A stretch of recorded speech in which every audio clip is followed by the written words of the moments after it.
Hi everyone, my name is Dylan Grant. Thank you for joining me again. I am hoping that you have reviewed part one of my presentation. These are criminal acts that Bell Mobility, MANULIFE, Insurance, WSIB, the medical doctors that committed. They are responsible for everything that happened in my life thereafter to cover up their deceptions. This included attempted murder. Yes, because the system, because of their actions, the system covered for them. System here in Canada. So this is just my experience regarding systemic racism. So not just my company, it was extended just because of the actions of these companies I've listed. Okay, please review part one. And as you can recall, 2015, I had to do two persons work. I had to do my work plus the person who had posted the result because they had intended to fail me. I over the years prior to the union, they actually I was doing well, good results, but I was discriminated against. I couldn't move. Good results, doing well, but I could not move. Discriminated against until 2011 when we tried to solicit the union. Things got escalated since then. Bell Mobility, although Bell Mobility sabotaged my work for years, you see, it got worse. So I had to quit school in 2014 to save my job because they failed me. It's like I could no longer be recognized as someone who's doing a job well done, you know. I am recognized as someone who can hardly do my work. Okay, so they were sabotaging my work, and 2013 they failed me, 2014, and then 2015 I take matters in my hand because they created something that called a performance plan. A performance plan, if you go back on part one, you see it in more details. So if Bell Mobility place you on a performance plan for 2 months and you do not do well within the 2 months, they're sabotaging your work. That's why you will not be able to do well, right? So if you didn't do well, then they fire you. No matter if you're there over 20 years, they are gonna fire you. Some people were fired, some people were they resign. Yeah, so I'm most on top of my game, doing two persons work. So doing my work and checking my results from the person who posted our results, and then I would investigate if there's any discrepancy. I would we were told to challenge to question things, you know. So not just myself, that's a team. So here I had to question things, and for sure they had to make the corrections every time. Yes, so I ended the year on a positive. They did not like that. So here 2016, I'm still doing well. I'm on the positive. So this is January, and the contracts desk back office, three measurements. Productivity, as they say, carry the most weight. So even though I'm doing well with the other section, productivity, if you fail productivity, you fail. So I'm above from 0.55. My result was 0.67. So again, the target 0.55 productivity, I was above 0.65. Okay. So over the years 1990 to 2016, every year from day one I'm getting bonuses every year. So I'm just showing you here 2011 to 2012. Well, 2013 is there, but I wasn't able to retrieve it. But this, which is 2015 up to 2016, this is the same as this, but much clearer. So it shows you here again, everything here. It says congrats on your bonus. So 2014 into 2015 into 2016. Okay, and please feel free to pause and read. Okay, what had happened here, they realized that I'm still on top of my game, doing well. And in part one, I had assisted other departments, another department actually, adjustment team, and I wasn't hired. So here I assisted the team. I will go further into, I will speak about it later on. However, here I was penalized. I was penalized in March, right? An A factor would affect my year end. Whenever an employee receives an A factor, right, and there's no improvement for the year in your work, then you actually fail the entire year. So I shouldn't have been given an A factor, because when I got this information, it was incorrect. So I challenged it. So when I went to my supervisor now, right, she said management decided to place the below this information here under an unnamed category. So here an A factor, whenever anyone get an A factor, we can match it. We can, there's a list of the reasons whatever it is. So if I am penalized, I must be able to see what category fits my result in getting that A factor. There was no category. So when I asked my supervisor, management actually created just to fail me, and there's a reason to fail me, right? I was placed under an unnamed category. However, here, just I'm showing you this section. My attitude towards work and being a team player has not changed. In the same month here, March, I was being congratulated. Thanks for participating in Michelle's training to ensure she gets back on track. Right? She was off on leave. She came back, and George and I actually assisted her to be on par with the team. No one asks us. We are just team players, Okay. So here, George and myself, but as I said, over the years, anyone knows me, they know that I love to help others, and they know that I do my work well. Okay. However, there's a plan. The plan was that they didn't wanted me to be a part of the Golden Egg Awards, right? The Golden Egg Award were presented to people in 4 categories of outstanding efforts. Now I'm doing my work well, helping and everything, but here it says achievement. I have been doing well. The A factor allowed me not to be awarded. Appreciation, recognition, participation. The category included the fact that we assist others and all that. So George and others received this egg award, but I did not. And since January, though, I've been challenging, because since January they are trying to fail me. That is why they put that other section under an unnamed category. For the simplest thing, they just tried to fail me. This situation here was when it was years ago when we had a workshop, and they told us how to communicate to clients. If you have to turn them down in a way, we have to try to be soft, and so here I am using one of the techniques they use, and I've been using it for years. Then all of a sudden it's a problem. It's the simplest thing. They made it a problem, and I was reprimanded. When I recognize again, if you go back to part 1, it talks about the bullying. This is one of the bullying, undermining what you do. This is what I always do year in, year out, and now it's a problem. Everything they're trying to find a problem with me, because I ended the year 2015 on a high. They didn't like that because they're trying to fail me, so they are trying everything now. Right? There was a reason, April 2016. So I was not given out of 300 persons in 2015. Out of 300 persons, I was selected as a final 2 for finance. I wanted to be in finance because I was working towards my CPA, and I needed 2 years working experience. So I wanted to be in finance. My management knew that, but no, management allowed them to turn me down. Out of 2 persons, out of 300, only 2 persons, that myself and someone else.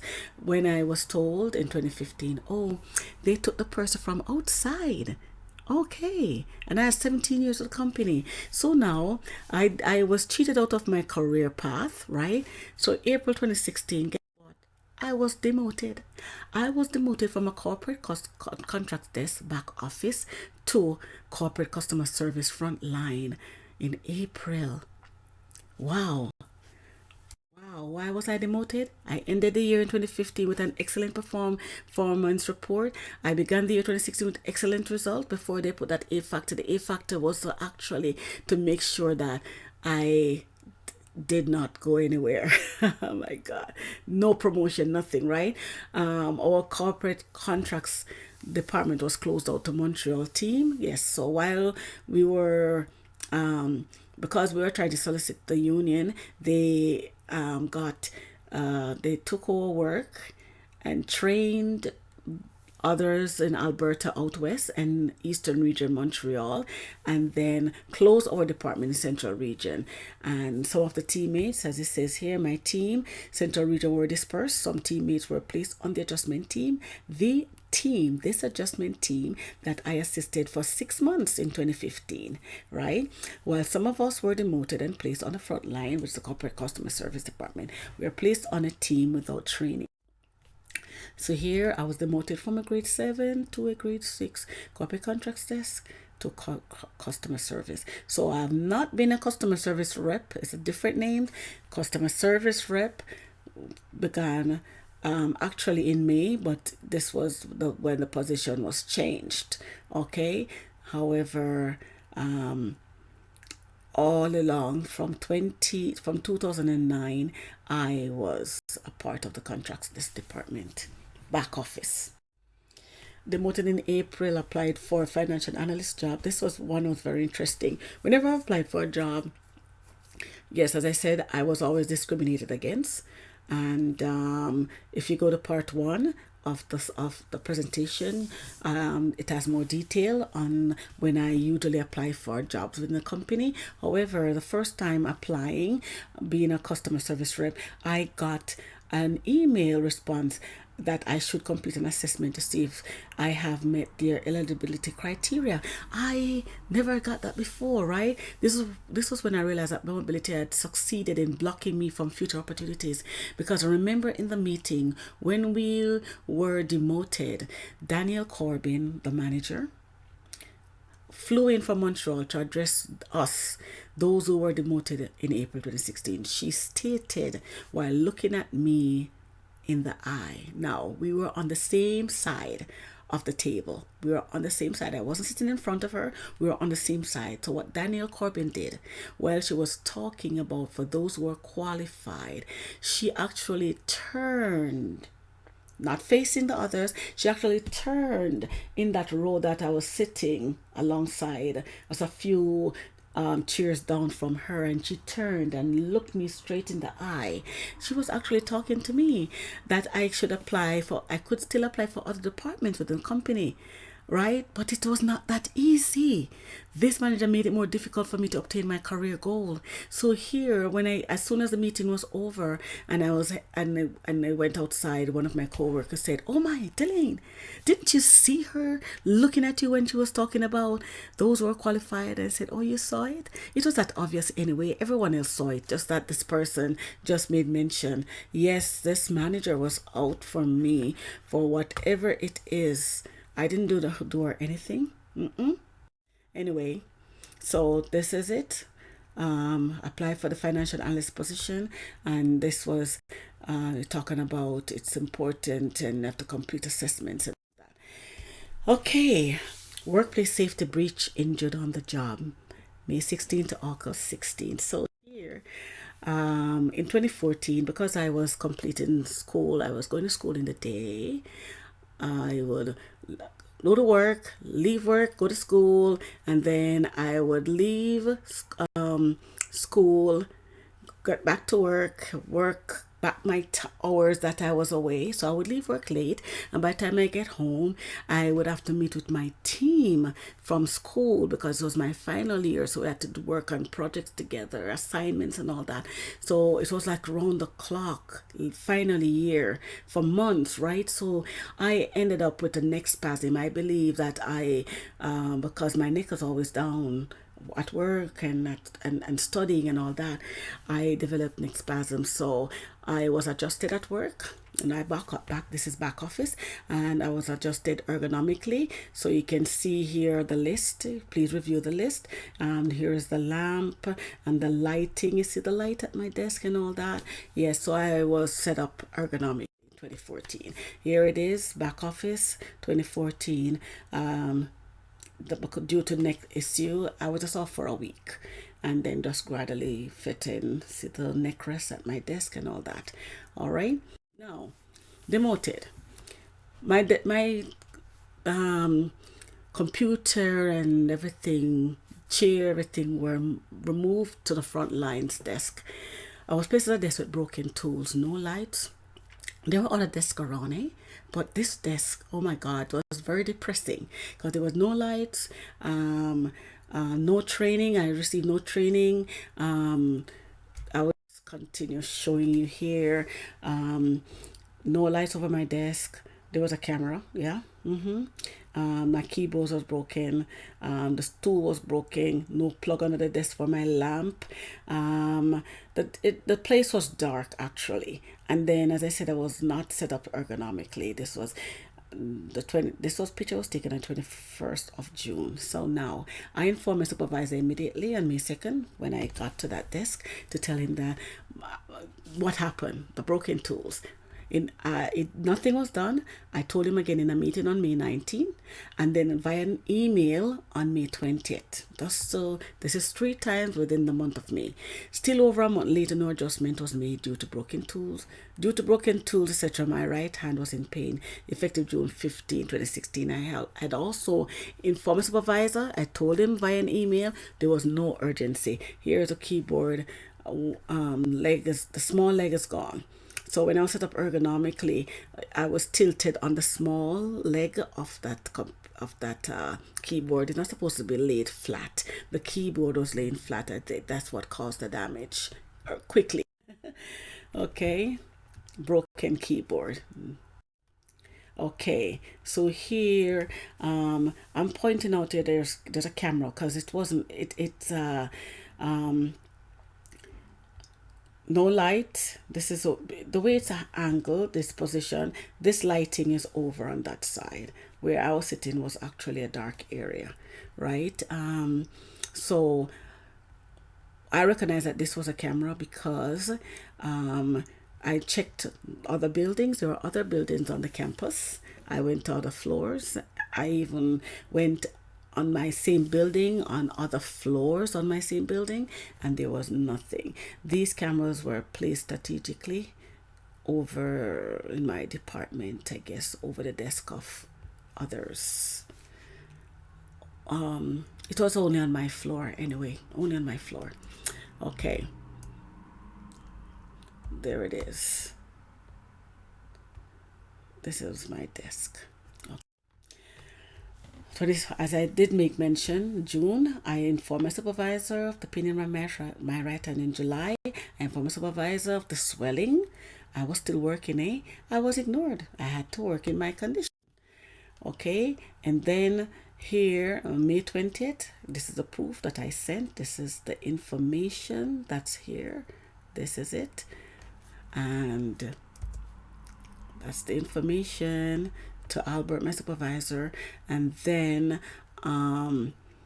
this was over a month later.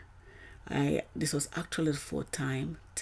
This was now telling my supervisor that my neck and my back and my hand was in pain because this still was not looked at.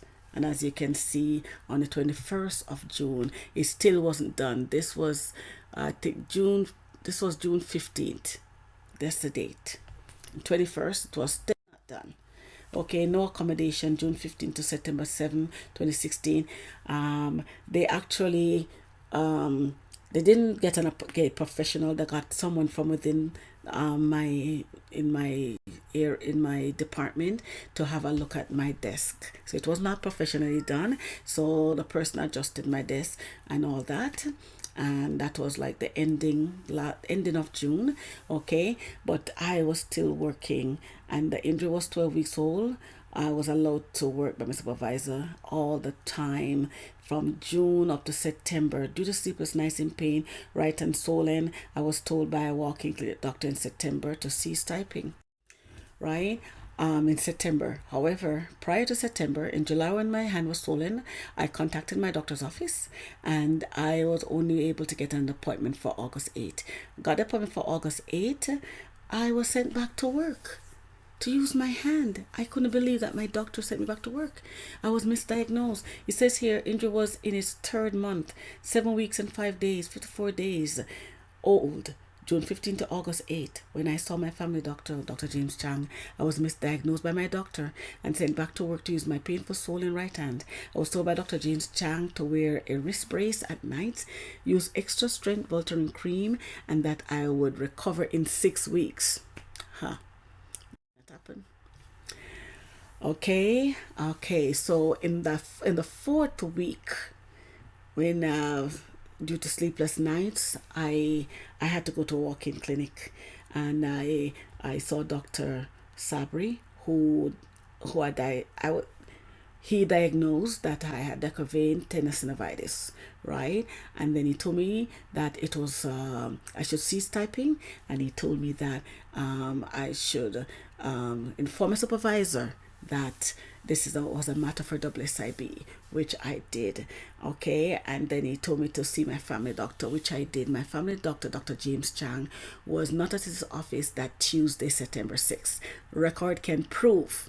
Okay, it's record.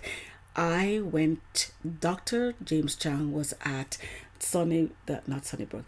Dr. James Chang was at the Humber Regional Hospital church site on September 6th when I went to him to see him there at the hospital, and that's when he provided this note. So proof is there if anyone wants to, if the system wants to check, Here, the 3rd of September, I went to Great Lakes Medical. That's where Dr. Sabri works, and he confirmed decurvain tenosynovitis. Over here, on the 6th of September 2016, I went to Dr. James Chang, who provided a doctor's note. So I had 2 doctor's notes, which I gave to my supervisor. That confirms decurvain tenosynovitis, and that I do have an injury, which was work related. Okay, please feel free to read, because this tells you that tenosynovitis. It says people of all ages can develop this condition, which actually happens when the tendons are strained by prolonged or repetitive use of the hand, rapid or forceful hand use.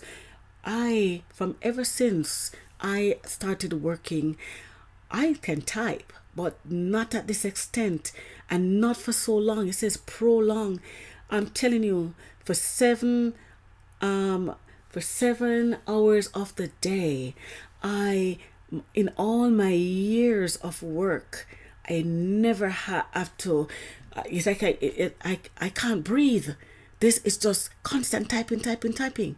Now, back office, I work on my own initiative. As long as the work has been done, I can't even get up and stretch. It's no fast typing. We will work. We ensure that we do our work, but it is not aggressive. This was aggressive typing that I was doing, And then it says here, or the use of the hand or arm in an awkward position. Yes, I was in an awkward position because my keyboard was laid flat. And then I wasn't set up ergonomically. My stool was broken. The arms of I wasn't set up. So they definitely did not want to take care of things, because they didn't intend for me to be there long. That's why they didn't train me for the job either. Here it says that the symptoms of tendonitis can appear suddenly, and that's what has happened to me. It didn't appear slowly. It appeared suddenly because of my hand of all the years working was I just think that my hand was in shock. I mean, but in shock because it was not a gradual thing. I was just placed into this aggressive work environment. Oh my God. So all this, you talk about the symptoms, I had all this. So please feel free to review. At this stage it was chronic because I was working. They said if it was caught early and dealt with early, I would have recovered in 6 weeks. But no, I was there for 12 weeks working. 12 weeks. Okay, so please feel free to review these information on tenosynovitis. All right, it says when treated quickly and with no other complications, complicated factors, this dispute in a couple, in a couple of weeks, it would have gone away in a couple of weeks. All right, but no, they take care at all. So here you talk about government of Canada, you talk about workplace safety. If you read this, it will tell you that it's our right as an employee to if we see danger, and I did alert my supervisor, but guess what happened? If I had refused to work in that condition, my company would have fired me. Here they tell us this is a code of business conduct which we have to sign every year. They fail. This company is just all lies, because here they talk about occupational safety, that that's my company, Bell Mobility, we are committed to maintaining a healthy and safe environment to reduce the risk of illness or injury. You can continue reading everything here and talking about accommodation and all of that. They did not accommodate me. They did not provide a safe environment for me. They signed something that they did not honor. Failure to provide health and safety. That was my company, Bell Mobility. This was my right hand, and September 7th I was off. There's a rash on my hand because the Voltaren cream burned. I was burnt. So I had an allergic reaction to the Voltaren cream. So it didn't work. So after 4 weeks, I became worse. So please feel free to read. These pictures were taken on September 28, 2016. Okay, so here now my doctor had to send this report to MANULIFE Insurance. So Dr. James Sam stated on September 15, which this is September 15th, right? 27. Oh, this should be 2016. I have 2017. Please forgive me. Dr. Jamestown stated September 15, 2016. Okay, 2016. That I didn't get anyone to review. So sorry if there may be a few errors. Okay. He stated within this month that I would be referred to a specialist. I followed up in 2 weeks and was told that I would be notified as soon as they were successful in obtaining a specialist. When I saw the specialist, 4 months later. 4 months. Okay, so I saw my doctor on this date, and then he said that the diagnosis was tenosynovitis of the right wrist, and then here he made mention that I'll be referred to plastic, right? This information is over here. So please feel free to read it, the questions and his answers. He said that he is going to refer me to plastic, and then they ask when I'm going to return back to work. He said unknown. Then he said how long it's going to take to improve, or whatever he said. Tenosynovitis take a long time to improve, and then they're asking if I could work with my injury. Then he said only if there's an appropriate job. This doctor did not know anything about my situation, because he sent me back to work. He misdiagnosed me, sent me back to work, and now he's giving something like that. But anyway, I actually didn't know that my doctor, I didn't know about this form. This is a Form 8, right? I came across this form in October 2017 when I was denied by WSIB, stating that my doctor, Dr. James Chang, did not complete a Form 8 on my appointment at his office, right? So on September 15, he should have completed a Form 8 to say I was injured on the job. And my family doctor, Dr. James Chang, did not do that, right? And my doctor did not send me for any examination, nothing. It was on, I went to, while I was waiting for the specialist, I went to the walk-in clinic, and the walk-in clinic decided to send me for an ultrasound of my right hand, and that's when it confirmed. So I have something confirmed, nothing from my family doctor, Dr. James Chang, but from the walk-in clinic, Great Lakes Medical. Okay, that's when I got the confirmation that I have decurvain tenosynovitis. Please feel free to read the this information. I still, in October, still no word on a specialist. Here in you can see WSIB here. Okay, so just you know that this form was eventually sent to WSIB. Okay, then I saw my doctor on October 13th, and I gave him the result from the ultrasound. And then my doctor also claimed they're still asking if I can return to work, and he's saying that I not able to do work that I'm able to do work. I am able to do work that does not involve typing. No, I was not able to do work. I couldn't even sleep. But my doctor is basically telling MANULIFE insurance that I am able to do work. Right here, they ask, when can I return to work? And then, this is October, eh? And he said unknown. Is unknown as yet. Then he said, we'll refer to plastic. So still in October, no, I did not get any response regarding a specialist, right? And then friends asked me to ask for a physiotherapist, right? Here my doctor is still saying I'm able to do modified. No, I cannot, right? So here's drawing a diagram with the swelling on my hand and everything. So I was the one who wanted to get better. I was the one who have been visiting the doctors to make sure that I get better. And here my doctor wasn't doing anything. So I asked if I could see a physiotherapist while I wait for the specialist. Right? So that's when I got this request from Dr. James Chang for physio. Okay, so started physio. If you notice, it says only got injured at work. Okay, and this was before this insurance company MANULIFE got involved. So here this person, Sneha Simon, writing up her report, talking about swelling and whatever, and my pain level 9 out of 10 and all that, you know. So I thought I started physio on October 25th, 2016. I actually thought it was a good thing.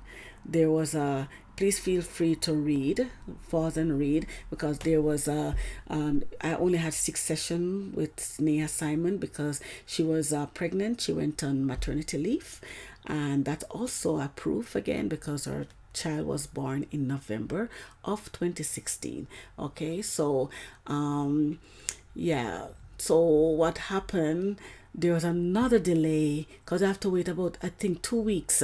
Yeah, it was 2 weeks. I have to wait for replacement. So Big Ramjeet replaced Sneha Simon the week of November 27th, and throughout I did not receive any exercises from okay. Big Ramjeet was asked for a physical fitness report from MANULIFE. So this is what happened. Interestingly, December 7th, 2016 was a very special day.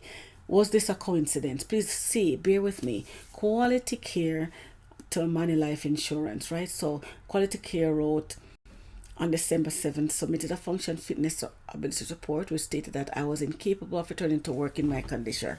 Report stated, no, she has lots of swelling present. And on the same day after Bikramjit sent the report, he's gonna say she is feeling less pain. This was the clinical notes that was recorded after MANULIFE Insurance received the functional fitness ability report, right? Then after that, the clinical notes up to January 4th was suggested. It suggested that my injury was being erratic, swelling more, swelling less, pain more, pain less. That this was crazy, right? Now, Bell Mobility did not submit a report to WSIB for my injury of June 2016, right? On December 7th, as a matter of fact, my supervisor called me on December 6th, and then he actually called about work-related stuff. Well, vacation. Then I asked him about my situation, and then he asked me if I still want him to send through WSIB report, and I said yes, it's work-related injury, right? Then he's gonna make mention that I reported my injury to them on the 7th of December. Yeah, this date came about due to the exception of MANULIFE insurance. So they actually everything consistent. December 7th. That was circulated.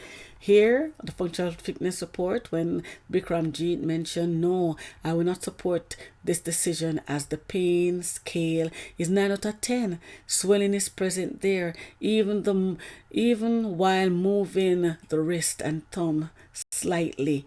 I guess I get pain. I would get pain if I do anything with my hand, actually, right? And please feel free to freeze and read. Okay, there it is. So here, please feel free to freeze and read. So this is what you're saying. This is the date on the 7th of December 2016. Okay. MANULIFE insurance, the same thing again, same information, the 7th of December. And as I said, it was given by Bikramjit. So you notice on the 7th of December, the same day, he said she is feeling less pain today. Then here it says same as above, so feeling less pain. Then on the 19th of December, he's saying there is more swelling today. Huh? If anyone knows decaventinus in the body, it will not be more swelling today. It's got kind of giving the impression that I am doing something and I'm not using my hand at all. So here I'm showing it to you again, the same thing. I hope you can see it a little clearer. Please feel free to freeze and read. Same here. Please feel free to freeze and read. There's more swelling today. Oh, bother. Okay. So, December 7th, Bikramjit wrote, no, she has lots of swelling present. Slight work, with the wrist leads to severe pain. December 7th, 2016, same day, he wrote, she's feeling less pain.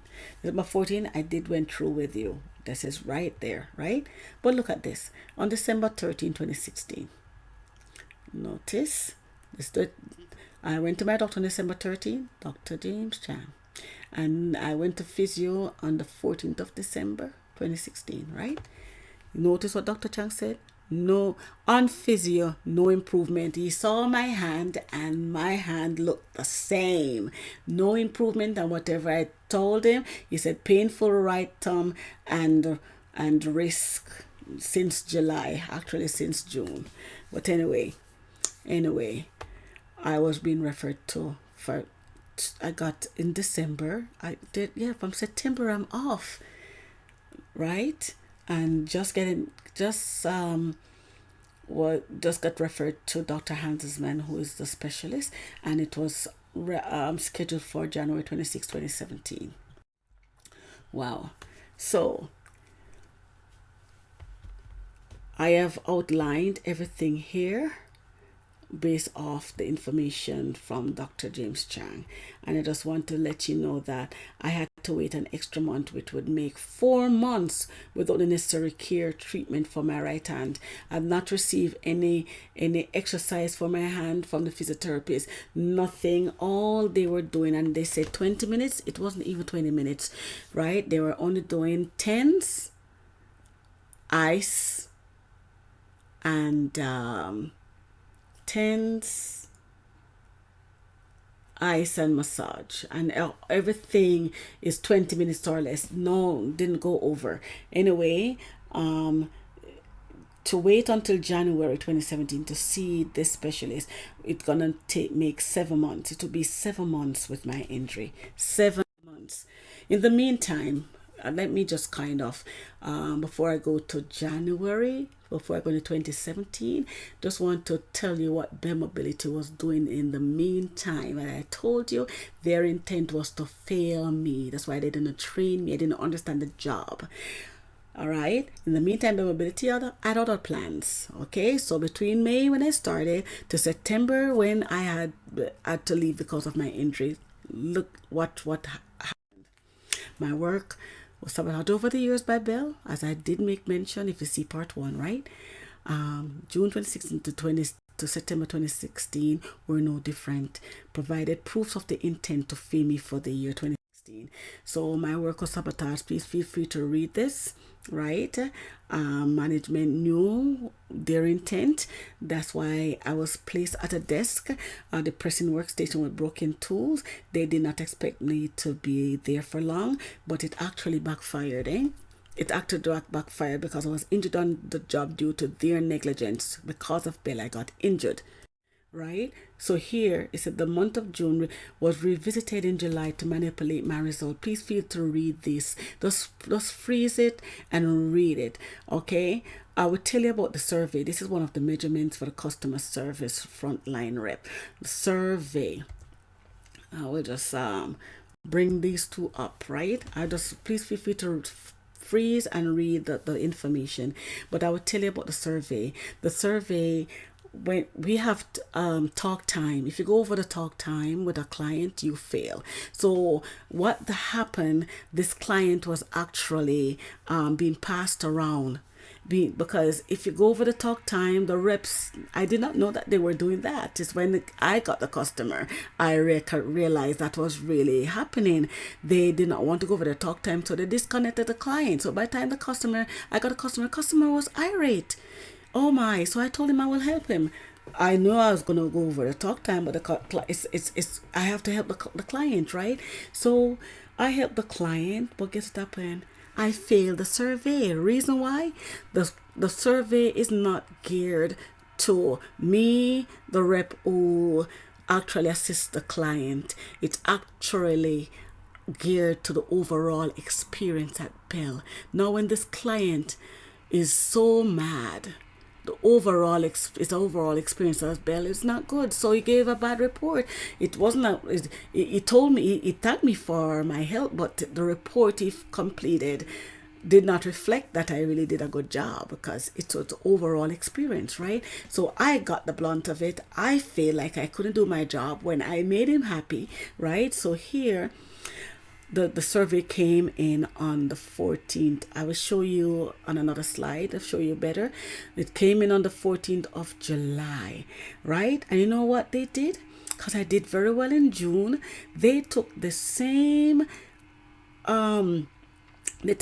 survey that failed me for July and placed it over into June. See, survey for the month of June. It was revisited on July 14th, the same date of the bad survey. So I did well in the survey. I did well with the clients in June and ended on a good note, but they use the same to fail me twice.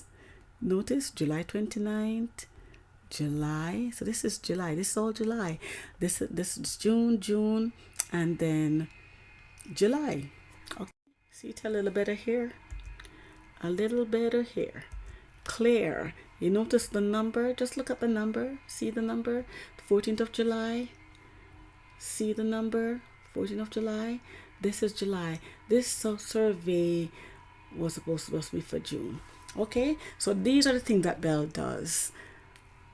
Maybe does it for others, but how I came across this, I needed to understand my work. So I would print stuff along the way to recognize, okay, where did I go wrong? So, because I'm teaching myself, where did I go wrong so I can do better the next month, And then I realized this, if it wasn't for that, I wouldn't even know something like this was going on.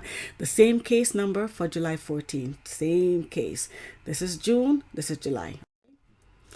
Okay, why did I fail case? I gave you the reason right here. So please feel free to freeze and read it, okay?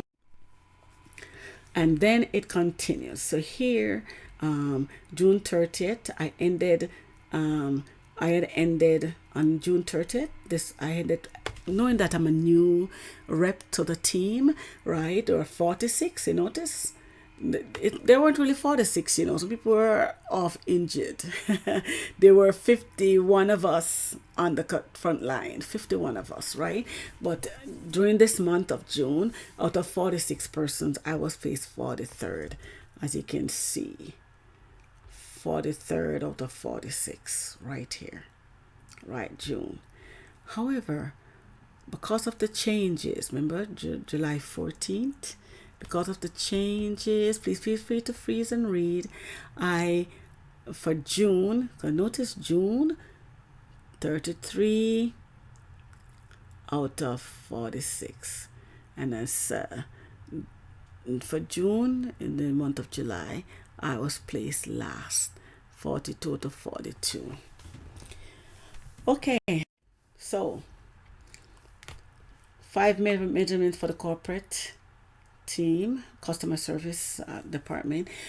Please feel free to read this, but just want you to know that, my rank, I noticed that my rank between May and August each year, each month, it changes until I was last on the team. They did something, so has to place me last on the team. Okay, yeah. So this was another interesting one. I had to send another sabotage of my work. I had to send an email. This was September 6th, one day before I actually went on sick leave. This is another measurement. It's called FCR. Tell me if you think this is right. So FCR, if you send an email to a client, you try to do one and done. You see, if the client responded back to that email that, okay, maybe you forgot something, but if you have to use that same email a second time, you failed, right? If sometimes the client forward the same email with a different request within that email, because that email came back and not a new email, you automatically fail. Yes. Okay. Now, in this case, because of I was doing well. What they kept doing each month, I kept doing one and done email and not getting back, and second email, one and done. You know what they do? They allow the system to send an email. They allow the system to do something, to send the email twice. It's like it was put on auto to send it twice to fail me. I brought it to the attention of my supervisor, and I was told, oh, there's nothing he can do. Oh, wow. Please feel free to read this section. Okay. Just to show you, this is over the years, one of how I do work. This was in 2004, doing a transition to a new system. I was asked to assist the online reps there. I told you back in the previous years, they know I can do my work. So I would be called to assist various teams, including the finance department. They know I'm jack of all trades. Put me anywhere, I fit in any and everywhere. So here I was helping the online team, and there was something that I did, and it was forwarded to me. You know, the client says, can I bring it up? Oh, perfect. The client says, most people would have given up. Yes, I love to help people, eh?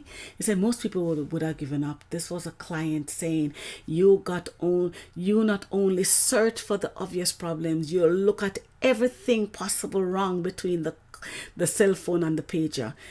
Me being someone that never used a cell phone or a pager, I was ignorant to the whole setup system. After searching through everything, you discovered that it was our own cell phone which wasn't set up properly. And then she said, I would like to thank you. I deal with a lot of people with most individual would have passed you on to someone else, just like I did to that other person. They just pass it over. I will help, right? And she said this was what happened the past 2 days. This client and I assisted the client. She said, you stuck with me and walked me through everything. You are truly a person who cares about others and will go on beyond your job description to help someone out. Management knew that. You're someone from outside another company saying that your kindness, patience, and understanding in dealing with me, a little frustrated she was, right? Were greatly appreciated. And she said, I hope Bell Mobility realizes what an asset you are to their company. Yeah, no, they did not. No, they did not. Anyway, but when it does show that because of the type of person I am over the years. And I love to work and I love to help people. And even today, I know people can confirm that they know me. I've not changed. I'm not changed. Right? Here, 2016, they have behind that risk, and or whatever. And, they actually failed me for the year. They actually failed me for the year. Oh my God. So at this point in time, there were only 40 agents. It was, I said, 51 of us. But at the time, the year ended. It could be that people got fired. People may have resigned. People were on sick leave or whatever. But out of 40 agents, I was told by my supervisor that I was ranked 40. Me, in all my years of work, in all my years of school, I'm always in basically at school, I'm always like in the top 5. If I'm not first, I am not going below 5. Very rare I'm at 5, at 5th position. Even in my work, when they say that, oh, I may be like 11th position or whatever, you know what? I take it, but I know definitely what I did, and based off things, I know I just didn't fight it. I just leave it as is. I wasn't placed last, but here, this was really malicious. Please feel free to read the information here. Okay, here it is. The different ranking, the different changes for May, how things change each month. I was following it, eh? I was off in September, so I couldn't get to do others. But just to see that I was right, they were changing my ranking, and then after at the end of the year, they're gonna say I am last. This look like last to you? There it is. Okay, so financial report, we're still 13%. Mobility has not changed. There was just although central region was closed, we weren't let go. We were still there at the company. We could have been let go, because there are 51 persons on the front line. It was a lot. It was a lot. The work was there, but I don't think we were needed because the people were off, people were being fired or whatever. But okay, we were there. January 2017, deception of the safety insurance board. Please, oh yes, WSIB join. I talk about systemic racism. Please feel free to read all the information here. They were instrumental in allowing deception within the physiotherapy clinic. Yes, along with MANULIFE insurance. Yes, they're working together. So on January 11th, what had happened? Bell did not report my injury. So on January 10th, I contacted WSIB and they completed a form for me. So they reached out to Quality Clear Clinic on January 11th. So on January 11th, they're saying, afterwards, they're saying, lot of improvement on January 11th, lots of improvement, okay? And then she is feeling better. This is what, she is feeling better. Remember, I haven't seen the specialist as yet, okay? So January 18th, they got information. So here now they're saying she's feeling better. It's just so constant swelling, whatever that word is. But here again, this is January 25th, says feeling better. January 25th, this is 25, this is 23rd, 2 days later, 25th. A day after they're saying feeling better, I went to see the specialist. Dr. Andelman. See, January 26th. And it says here, the above patient has right to intervene tenosynovitis. He also said she does have mild pain of resisted, extension of the right thumb with a positive Finkelstein test. You understand?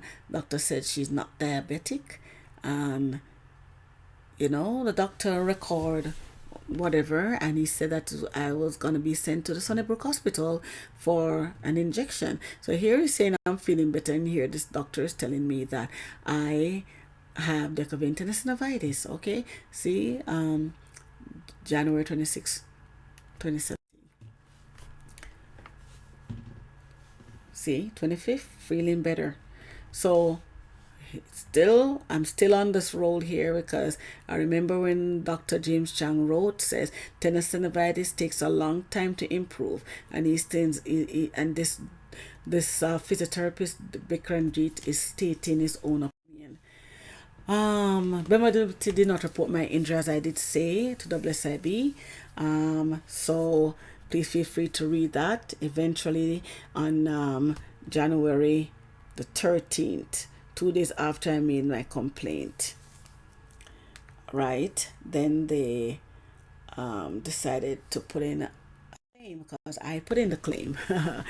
Oh, brother. So, okay.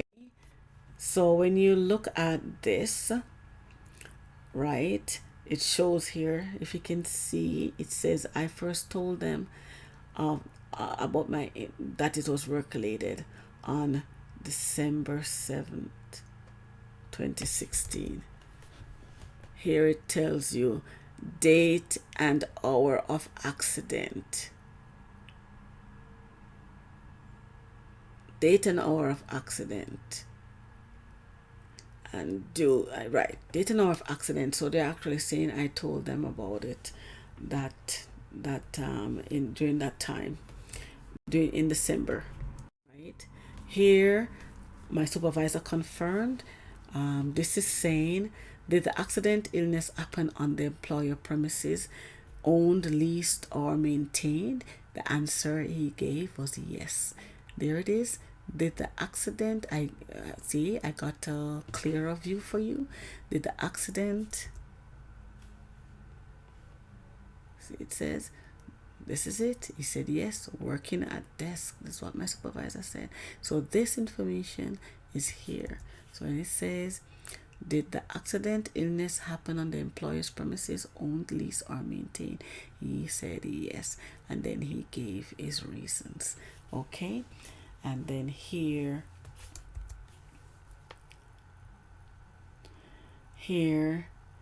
I talk about lost time.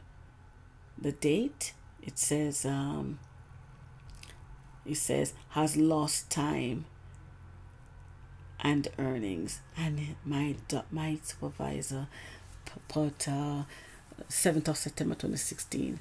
So I didn't lose earnings, but okay, I lost time. I came off. Okay, that's why I put that date. Okay, so they have it. Okay, we have a 7.5 hour work day. We're at work for 8 hours. Or for me, it's 8.5. For me, it is 8.5, because I had an hour lunch time, right? But I'm at the computer for 7 hours. My supervisor stated here, he stated, this is it right here. Delene, during a conversation we had on December 7th, you see, it's December 7th. It was not December 7th, it was December 6th, I remember. But anyway, he had December 7th.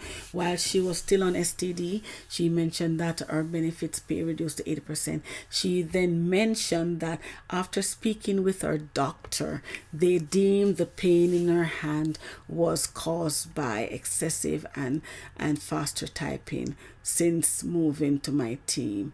So, based on what you've seen so far, you can recognize that the supervisor provided false information, because I provided a doctor's note, right? And I gave him emails between May and June, and also the fact that I gave him a doctor's note in September. So he knew of my injury. Okay, I told him it was WSIB related, but he's just saying, I just told him that it's deemed from my workplace, right?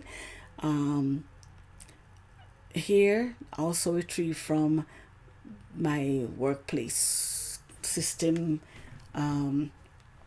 It says, if an employee had a workplace injury requiring absence from work, the company and the employee are joint responsible to apply for workers' compensation. I did not know that. No one told me to until someone from outside actually told me that I should.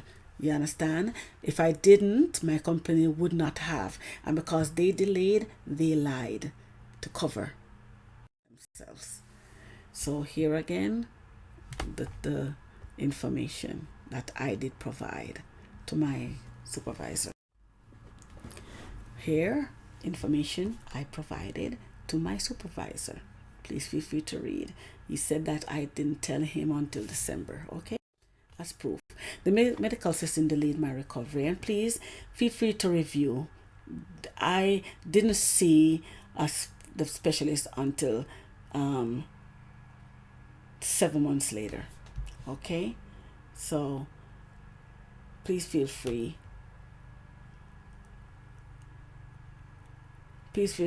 to pause and read. So I saw Dr. Handelsman, okay, in 2017. This is now January 2017. Now we're in 2017, okay? And Dr. Handelsman sent me, he wrote good, you know, I thought, because he said, thank you for asking me to see Mrs. Grant. She's a pleasant, you know, whatever, married right-handed female who works at a corporate whatever at Bell, you know. So he taught me to be a pleasant person. Okay, but however, on January 31st, I saw the specialist on January 26th. So MANULIFE insurance was forcing me back to work. January 31st, right? And they sent an email to the specialist on February 2nd, and he said no, because they're putting the work around time and whatever, work back time, and he said no. The response, no. I was denied by WSIB. Really and truly, the information here was just misconstrued. It's just crazy, just to suit themselves. So, in other words, to deny me. Yeah. So I was sent to Sunnybrook Hospital. It says, if inflamed, inject. I was sent back to Sunnybrook Hospital by Dr. Sam Handelsman. And then on the 15th of February, I went to Sunnybrook Hospital, and it was confirmed that I had decovant tenosynovitis. Okay, so here the requisition says, if inflamed, meaning that if there is any inflammation, if there's any fluid, as the doctor would say, then I would be injected. Okay, here was a result from Dr. Linda Provin. She did explain to me, as per the requisition, she told me that there was no fluid there. There was no fluid there. Therefore, that's why I was not injected. But my tendons were still swollen, the thickening was still there and all that, and the pain was still there. So she said, if I go back to that position, it will cause further damage, right? Still here. The 13th of February 2017. This was when I was at physio. The physiotherapist is still recording that I am fully better. No, sorry, feeling better. Oh, this is writing that I'm still feeling better.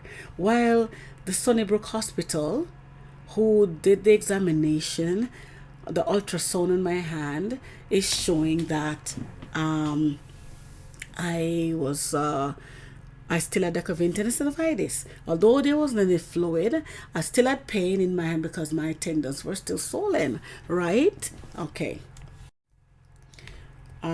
This is a doctor's note that I needed from, I was a member of CPA. I'm a member, was a member actually of the Chartered Professional Accountants of Ontario since 2014. So because of my hand, I had stopped school because of my job being sabotage. I wanted to return to school, but things got worse. I was placed on the front line. There's no way I could return to school in the front line position because the work was so demanding. So 2017, 3 years later, I still couldn't return to school. I would have finished my CPA already, right? However, I was paying membership fee, and I had to send a doctor's note. So here's a doctor's note that says, stating that I am I I have tendinitis, okay, and that was sent on February 21st. So MANULIFE would not take no for an answer from Dr. Handelsman. So there was some inclusion. So this was the letter that was sent to Dr. Handelsman on February 2nd. So on February 23rd, these are the inclusion. The inclusion, you notice if you compare, the inclusion was, please note that in order to approve the absence on short-term disability benefits, the employee has to be considered as totally disabled from performing her job tasks beside the accommodation offered by the employer, despite the accommodation offered by the employer. Now, number 2 was return to work week of March 7, 2017. 3, working at a slower pace, allowing the employee to work with her left hand only. I am not left-handed. I'm right-handed, born right-handed, not left-handed. But I was called in to use my left hand. Dr. Handelsman responded, no. Okay? Thought he was on my side. He was on my side. So, yeah.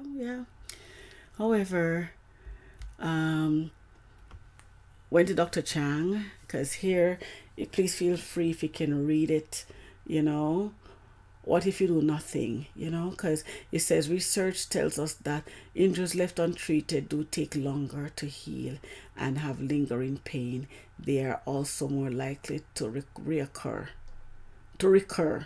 and leave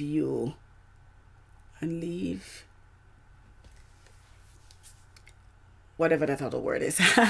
But anyway, the thing is, my injury took long because it was not treated immediately. My injury was left untreated for over 4 months. The physiotherapy clinic was not providing correct treatment, right? I was denied by WSIB. Medical report from a specialist dated March 17th. My injury was better in 3 weeks. That's what I will get to that point there. So my doctor, Dr. James Chang, still on February 28th, to MANULIFE, stating that I still have decavin tendinitis, and whatever, if completed this form and submitted it to MANULIFE, confirming decavin tendinitis, right? Now, Dr. Handelsman decided to send me back to work. He decided to send me back to work. So, in his report, I would tell you what Dr. Handelsman told me, word of mouth. He, based off the pressure of MANULIFE, and that's why I didn't really say anything at the point in time, because I figured something was wrong. Dr. Handelsman said, go back to work, use your hand, and you'll be off work again. So in other words, then go back to work, get your hand further damaged and let them see that you cannot work, you know. I know my company, they wouldn't care less. But guess what happened? I had to go in to use my left hand because that was what was written on the letter to Dr. Handelsman, and which he agreed, because this what he did. He said, this was done. He said I was okay, because he said on February 15, apparently she had improved over a 3-week period. My hand was now 8 months old. My injury was 8 months old, and he said I had improved over a 3-week period. So if I had improved, and he did not test me, I went in that day, and whatever he said to me, he did not test me at all. He only looked at the result and told me what to do. Go in, use your hand, and you'll be off work again. That's what he told me. But in his report, medical report, he wrote, today she has a negative Finkelstein test. He did not examine me at all. Please feel free to read. Freeze and read. But he did not respond. But guess what happened? Because he's a medical profession, they'll believe his word over mine. All right, but look at the date, March 7th, okay? And that's what he said. Oh, by the way, he said there was no swelling, eh? Today she is a negative Finkelstein test, but there is a discomfort on palpating the right radial styloid without swelling, okay? So, March 15th, when I returned to work on that day, you notice how shiny this is? The entire arm, if you notice, it didn't do everything, but the entire arm must have been swollen. This was my hand. This was what it looked like on that side. So, I was back to work, can only work for I would only be accommodated for 9.5 days. This is only given a total. When I added it up, only 9.5 days of accommodation. Then the rest is full time with my left hand.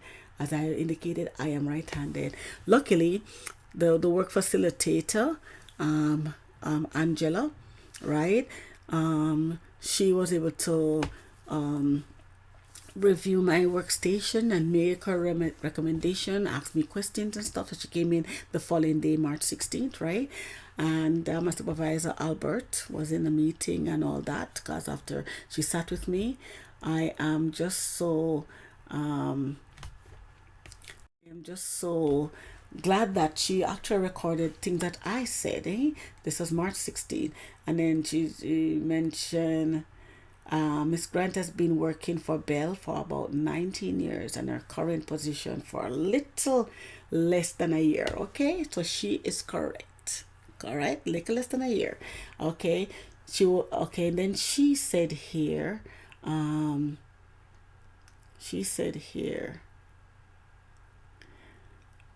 right here, the area remains somewhat swollen. You see that?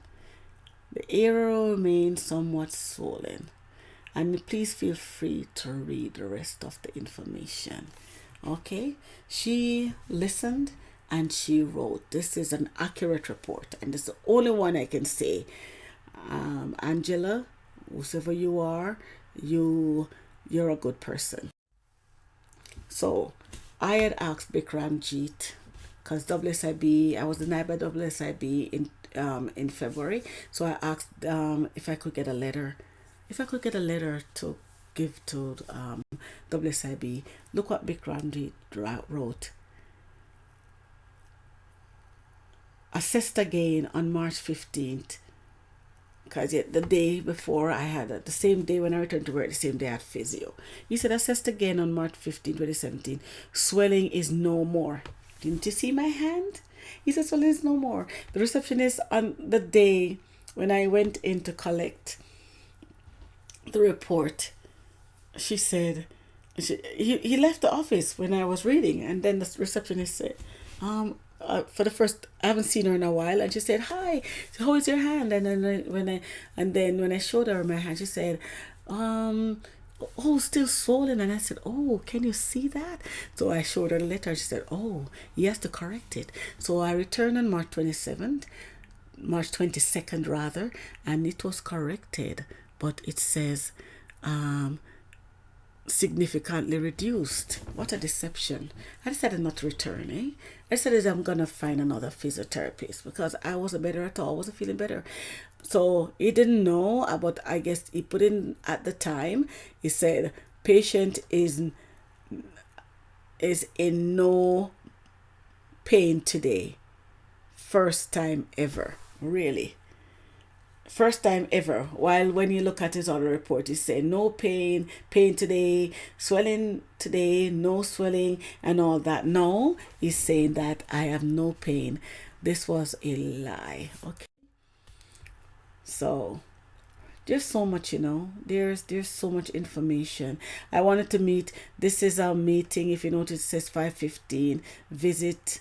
It was supposed to be half an hour meeting because I wanted to meet with Snea Simon, because in her report she did write that I was feeling better. It's not here, but it's in a different section. She wrote that it's all about Bell at this point in time, but um this was when I was at physio, paper towel, red cloth tie around. It was so unprofessional. I felt uncomfortable there because I didn't feel as if I was getting the proper treatment. But please feel free. This was on the 22nd of March. 22nd of March, okay? Okay. I visited another clinic the following day, the 23rd of March. Okay? And look, when Bikramjit wrote 22nd of March that I was in no pain today, on the 23rd of March when I went to Brampton Physio, they recorded decovein tenosynovitis. They said severity worst 9 out of 10, best 5 out of 10, and they actually recorded decovein tenosynovitis. Okay, and there they have it, that I have swelling. Okay. Benefit C's, I couldn't complete physio at Brampton Physiotherapy because benefit ceased on April 10th. Okay, and I was left on my own. No follow up from the doctors, I was left on my own. And I went to my doctor, Dr. James Chang, and asked him for a second opinion on new specialist, and he refused. He told me that I should go back to Dr. Handelsman because he's still my specialist. I still have a year. I'm still within the year. Okay. And in the meantime, on April 10th, I was told by friends that, only way to win WSIB if I get a lawyer. So I got a retained Adrian Nicolini, Union Nicolini Law Group on April 10th, right, for WSIB. So it simply says here, claims arising out of Workplace Safety Insurance Board, that's WSIB. All right. It says connection with my accident of July, September 7th. At the time when I was signing, I didn't even recognize that it says here because really it's June and not September. I told him that September was my last day at work, Anyway. So I went to my doctor, as I said, and I told me to still see Dr. Handelsman, right? So this is me at my desk, icing the area because I was still in pain. So I was icing the area at work while at my desk. Placed back in regular position with painful swollen right hand. Okay, yeah. I was placed back with my full swollen hand, right? Full time. I was told that using my left hand, my supervisor stated that I was expected to perform the following October. I must do 70% of the work, then 80% in November, 90% in December, and in January I'll be on par with the team. And guess what happened? I was only using my left hand. What does company try to do to me? Eh? I don't understand. I am not well. So I saw Dr. Handelsman in June, on June 12th actually, and honestly, whatever I wrote here, there was no assessment. They did not reassess me. Nothing. When I went I didn't even spend, honestly, as soon as I went into his office, it was all over. Because as soon as he saw me as I stepped in his office, he said, he's sending me back to Sunnybrook. And he was leaving his office when I asked him, why was my hand still so? I just needed, that's why I came. I don't understand. And I'm left on my own. There was no follow up. And he just told me he doesn't know. He doesn't know why my hand's still swollen and walk out. So I wasn't even in his office for a minute or two. Everything happened so fast, you know? Everything happened so fast. But anyway, he has confirmed here that thus at present she may have right documented disadvantage. It has never been better. I still had it. Never been better when I sent to use my left hand at work.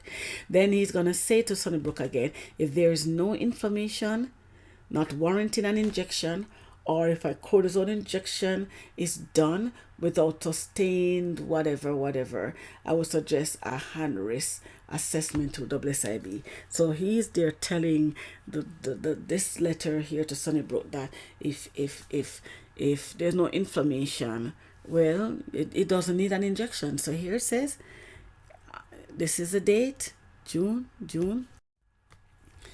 If inflamed, inject. If inflamed, that's the first one in February. If inflamed, inject.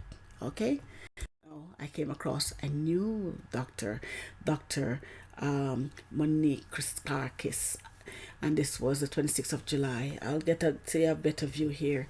It says there was no inflammation, yet this doctor wanted to inject me. Right? The cortisone injection is used as an anti-inflammatory medication. And the first Dr. Sunnybrook explained that in order to be injected, there must be fluid inflammation. And this, it says no simple whatever fluid, right? Yet Monique Christakis still wanted to inject me with the injection. He said, Dr. Monique Christakis on the Brook Hospital informed Dr. Handelsman that I refused the cortisone injection. You know what she told me? I asked her, I said, if there's no fluid, why are you going to still inject me? She told me that Dr. Handelsman stated that I should get the injection that day. So regardless of the outcome, the requisition said if inflame, inject, yet there was no inflammation, yet this doctor wanted to inject me. Now, if you're in my shoes, would you receive the injection? You're already been educated on cortisone injection. So does this doctor try to harm me in some way? The injection was not required based off the requisition. I can read and I have understanding. So what she was doing was wrong by me. Yet she informed the doctor that I refused injection. And then on top of it, now you can everything is there. I told her that she if she could do an MRI, if she can get an MRI done. She told me to ask my doctor, which is Dr. James Chang. Okay, all right. So at this point in time, my injury was over a year, 13 months old. Sorry about that. 1 year and 1 month, and still I'm not getting the help required, right? Refused by the medical doctors and WSIB, because yes, now they refused because now the medical doctors are lying on me. The mobility ignored my injury. That's why I was placed full-time position, right? There were other positions being advertised, but I couldn't even respond. And here the WSIB lawyer, Nicolini Law, Adrian Nicolini, actually I placed an appeal for my case, because since I was denied in February, but I was denied again in October. On October 18, 2017, I was denied. But this just to show you, here it says, there was a request for information from a family doctor. However, a response was never received. So they asked for my medical records and my family doctor did not respond. Okay? And here, when they said, listen to this, the injured worker states that she reported to her employer in July 2016. No, it was actually June, but I told him that the swelling was in July, and that she sought medical attention from her family doctor in August. They have August 3rd. Unfortunately, medical evidence has never been provided by the family doctor on the case. Can you imagine? Can you imagine? Then here, remember, in the first denial report from WSIB, they're saying that it was not work related. My injury wasn't right, because the based off what I guess they got the information from my company. But here now, during the appeal, they said she stated that the work was faster paced. Yes, it was. She stated that there was an increase in workload. Yes, there was. Yes. The employer has confirmed that the speed of the work has increased. However, the employer indicated the job was largely the same. You will see later on that it's not the same, okay? But bingo is faster pace, and there are 5 measurements opposed to 3 measurements in back office, and it's not as hard. Back office is not as hard as front line. Okay, please feel free to read upon this section. It spoke about the Form 8. Yes, it says your family, it is unusual that neither the family doctor or the walk-in physician provided a Form 8 to WSIB as they were mandated by legislation. And this is the Form 8 that was required. Please feel free to go through and read if you can see it. Okay, so I had been after the denied by the specialists, and I went and my doctor, actually I went to the walk-in clinic. I went to Great Lakes Medical, and they Dr. Sabri stated that I should tell my doctor to send me to a physiatrist. Dr. Chang did not refer me. I went to Dr. Chang's office and he did not refer me. Right, this is my hand. This is my 7 month at work, and this is on the 2nd of October 2017. 2nd of October. See the swelling on my hand. Okay. And then I went to Great Lakes again.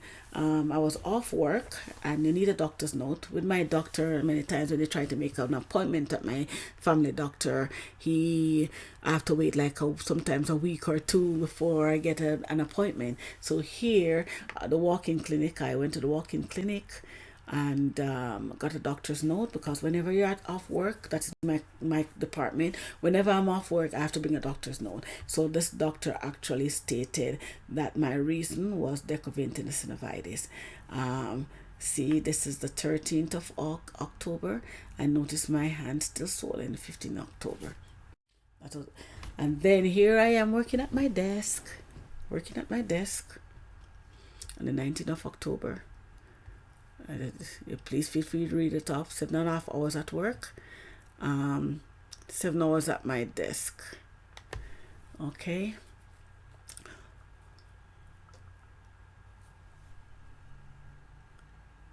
I think 7.5. Okay, full time. Okay. Then here I told you for me it was a 7.5 hours work day. Really, yes. I thought about that earlier, but yes, 7.5 hours work day, because I'm at work for 8.5 hours of the day, 1 hour lunch and 2 minutes break.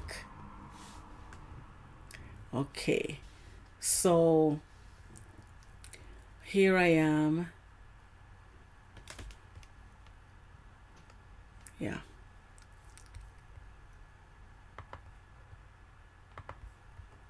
Here I am. See the dates. Typing away. The 19th of October.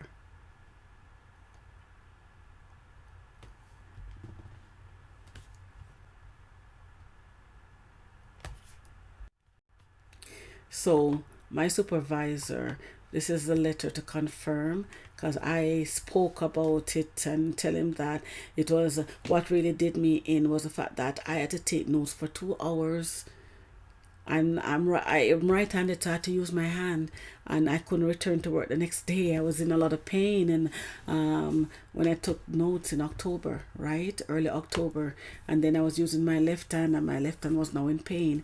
Please feel free to read. Off work again, effective October 25th, both hands were now in pain. Ceased using right hand effective September 7th, still swollen and in pain. Used left hand only since September 7th, 2016 to present, over a year compensating for the right injury hand. And there's my doctor's note. Okay. Please feel free to read. Okay. MANULIFE insurance was forced me back to work with my injury. I was off work. How they were forced me back? Can you imagine? And then after speaking with MANULIFE, I told MANULIFE that I have a specialist appointment on November 17th. And MANULIFE was really adamant that I return to work. And while talking to them, they misconstrued my conversation. They seized my salary. I wasn't receiving benefits from April 10. And I was unable to attend physio for the entire time for the rest of the year. And this company, MANULIFE, was just not empathetic at all to my illness, So my doctor sent the information and talking about again, tenosynovitis takes a long time because he realized that I still have it. He said he did not know when I was going to go back to work. He referred me to a new rheumatologist, and the MANULIFE just decided to ignore all that. I must be back at work. Huh. That sounds slavery, right? That sounds like slavery. It doesn't matter. Your condition. You go back to work. Oh my. Huh? MANULIFE insurance was at it again. Yes, after they received that form dated October 31st, 2017 from Dr. James Chang, I received a call on November 10, 2017, and my God, I was bullied by this insurance company. I should have recorded it. I should have. However, I made sure the next time around that I did. On November 13, 2017, as you can see here. Unfortunately, I was unable to include the recording due to technical difficulties, but as you can see here, I do have recordings on MANULIFE, okay, and others. MANULIFE knew that I should have seen another specialist on November 17, 2017, right? MANULIFE didn't want that. For some reason, I didn't know until later on. However, because Dr. Handelsman and Dr. Chris Karkis from Sunnybrook, they were playing in the hands of MANULIFE. They were giving MANULIFE what MANULIFE needed to hear, the false report on my injury, right? They didn't want to hear from another super specialist, so they were speeding up the game. Okay, yes, a game to them. All right. MANULIFE insurance stated that I refused physio. I did not refuse physio because, please feel free to read while I'm summarizing, that I refused physio. I did not. MANULIFE seized my benefits from April. I was at work since March, and my benefits were seized in April. I didn't get any long-term disability, nothing. I was left on my own so since April up until the time when I ceased work again in October, I could not attend physio. My injury, work-related, should have been taken care of by Bell, but yet they wanted me to pay out of pocket. Physiotherapy is expensive, right? I would have loved to be in physio, but could not afford to do so. And MANULIFE used that to state that my short-term disability was denied. Yes. Please feel free to read here. I recorded everything here and on November 13, 2017. Then, based off conversations that we had, as you can see, it was outlined in this letter from MANULIFE dated November 15, 2017. MANULIFE, as I said, was already aware that I was planning to see Dr. Silverberg on November 17, 2017. Instead, MANULIFE seized my salary. Benefits were already suspended. Benefits from April, so I'm not sure why they have benefits here, But now, no salary since November 1st, 2017. And they said I refuse physio treatment. I'd be foolish to refuse. If they had offered it to me and planned to pay, I would have gone to physio. But I was waiting. Okay? Please feel free to read. Thank you. get the lawyer involved. I provided updates to the WSIB lawyer Nicolini Law during the year 2017 while I waited. I let him know, that I did not want to respond to MANULIFE anymore because MANULIFE, I no longer wish to converse with MANULIFE. As you can see the information here, no longer want to converse with MANULIFE Insurance. Therefore, he agreed to respond to the entity on my behalf as my WSIB lawyer. My salary and benefits were reinstated in January 2018. But please feel free to,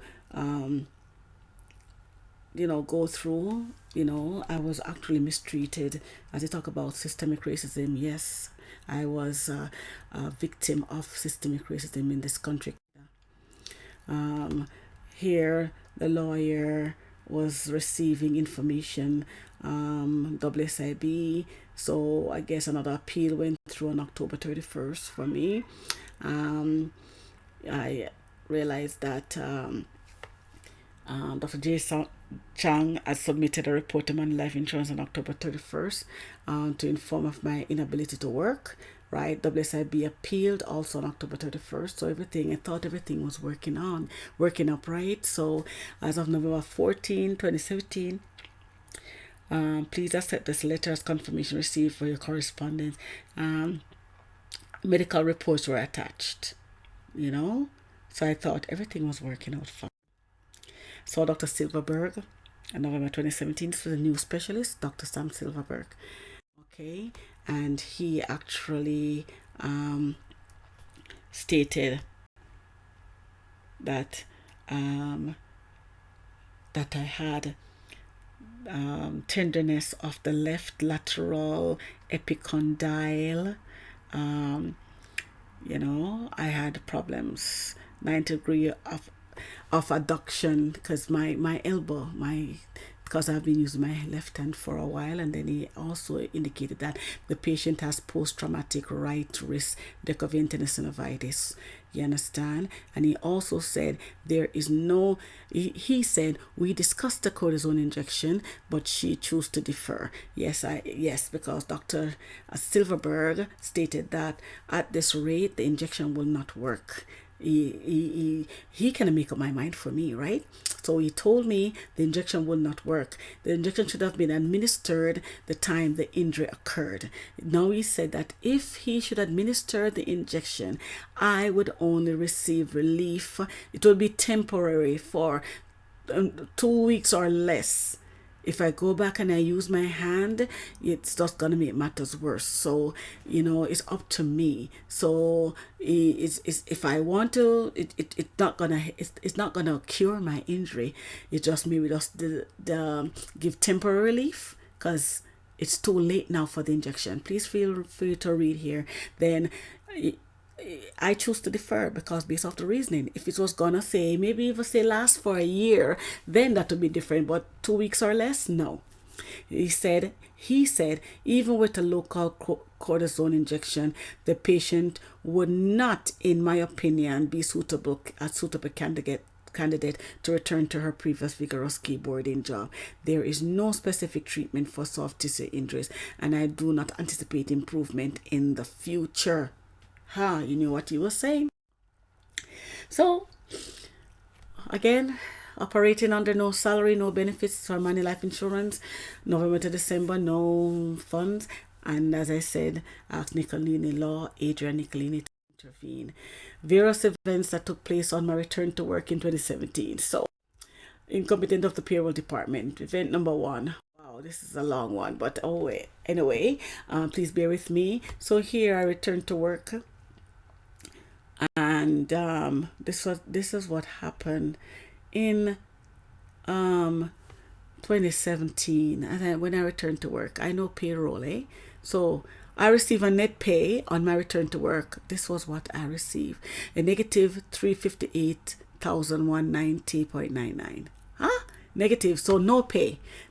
So there it is. So I sent it to my supervisor. This was my last pay. So now I'm getting paid. Okay, return to work. So this was the pay.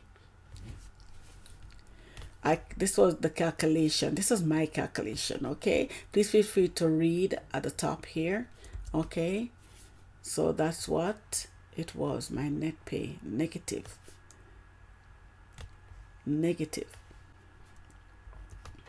So it should have been,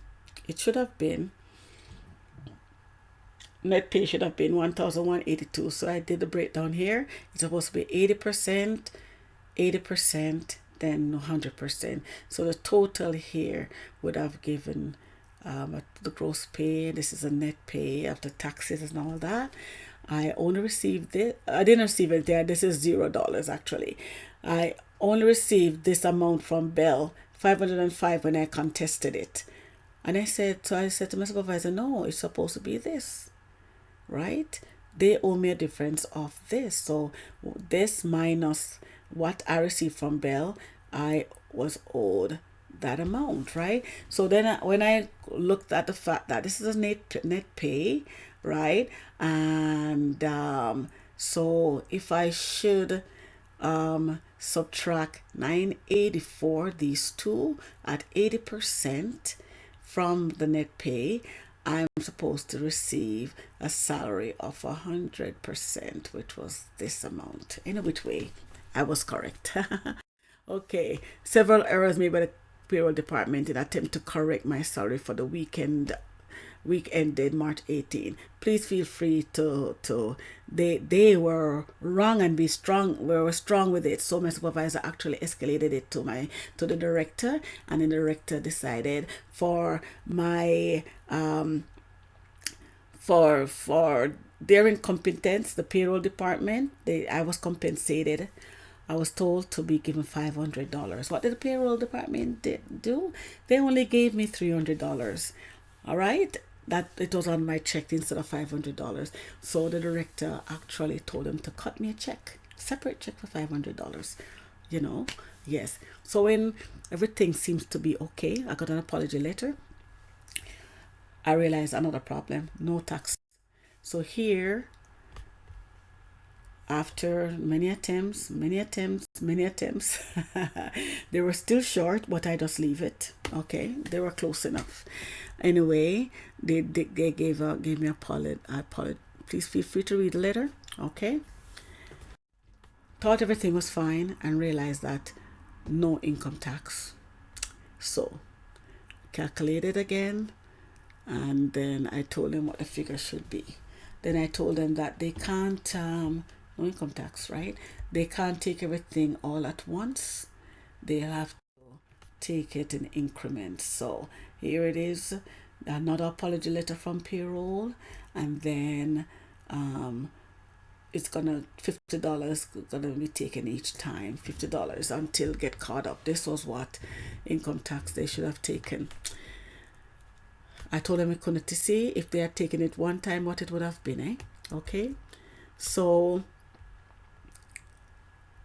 it would have been, they have to take $50 each time, so retro, because they weren't taking taxes.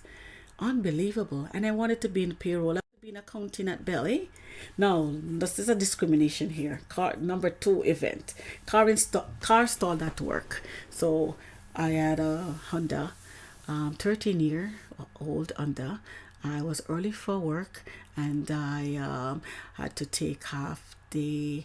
I was early for work. Let me not jump ahead. I was early for work, and I was actually penalized 10 minutes for being late 10 minutes. I was early for work. That's me here.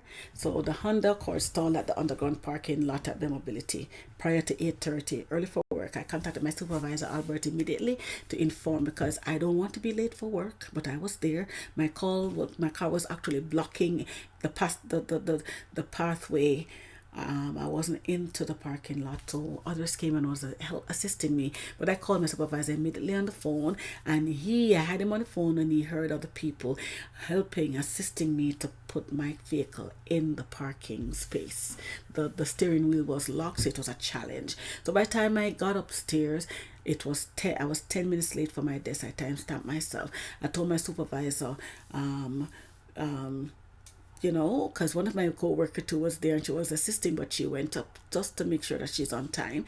And then she went and she spoke on my behalf. And then my supervisor told me that I either have to take half day vacation or it will be recorded as late. I was early for work. So here, this is the information, permission to tow vehicle, I sat at my desk for half a day before I could start working. Yeah. After the tow truck took my vehicle, and luckily my mechanic was not far from work, just around the corner actually. Right? So this is the employee, my employee services. There's a report about me actually. If I'm late, if I anything, this is the report. However, I don't understand how. Yes, I was told that my 10 minutes at my desk due to vehicle breakdown on the premises availability would be recorded late or take half day vacation. But I'm looking at this and recognize that it seems as if they recorded me 7:50.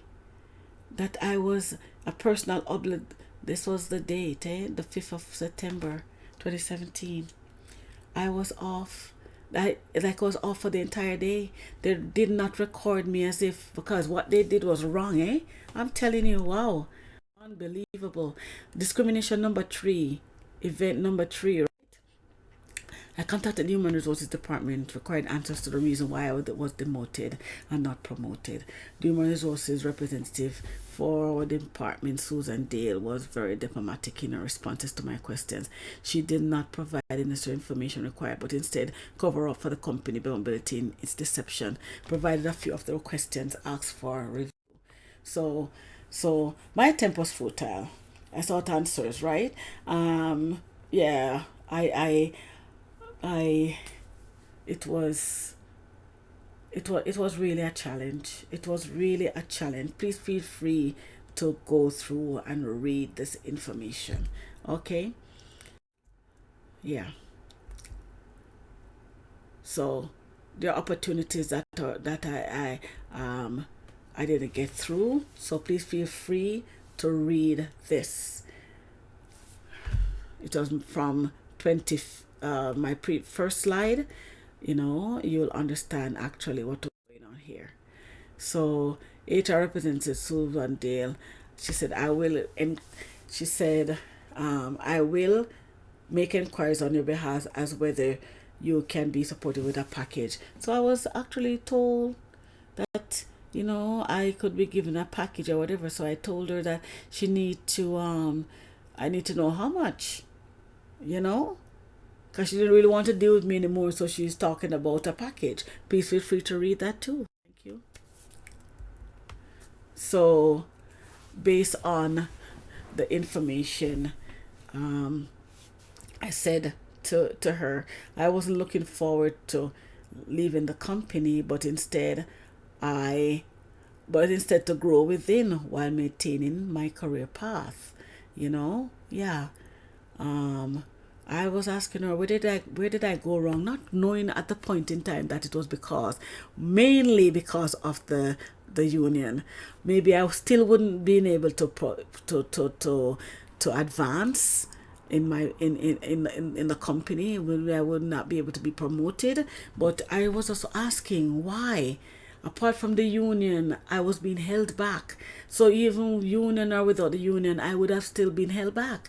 So I'm asking her, where did I go wrong? No one ever communicated to me that I do not have people skills or that I have a bad personality. So I do not understand why I have been placed at a disadvantage over the years.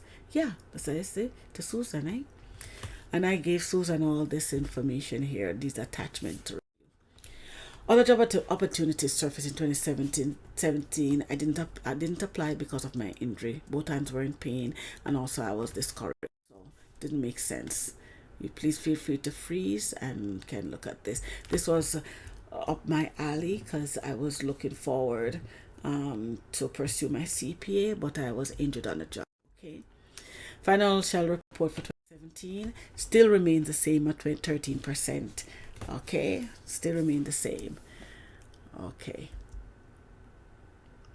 Bell mobility, Bell. Read the scripture, 2 Timothy 1, verse 7, from the King James Version. For God hath not given us a spirit of fear, but of power, of love, and of a sound mind. If I didn't know God, wow, things that I have been through. Okay, but I'm just sharing with you. So my song is "No Longer Slaves." It's one of my favorite. I have the link. I just gonna sing just a little part of it, and please feel free to get the YouTube information and listen to the entire song. All right, you unravel me with your melody. You surround me with a song of deliverance from my enemies, till all my fears are gone. I'm no longer a slave to fear. I am a child of God. I'm no longer a slave to fear. I am a child of God. From my mother's womb, you have chosen me. Your love has called my name. I've been born again into a family. Your blood flows through my veins. I'm no longer a slave to fear.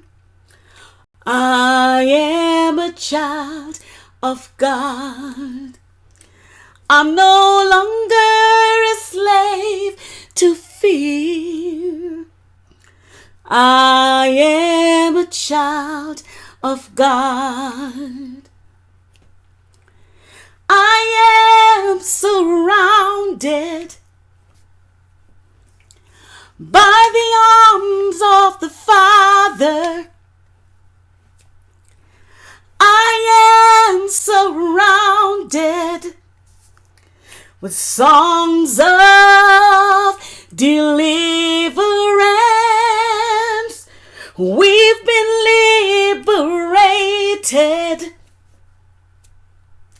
from our bondage. We are the sons and the daughters. Let us sing our freedom. You split the sea so I can walk right through it. My fears are drowned in perfect love. You rescued me so I can stand and say, I am a child of God. Yes, I am a child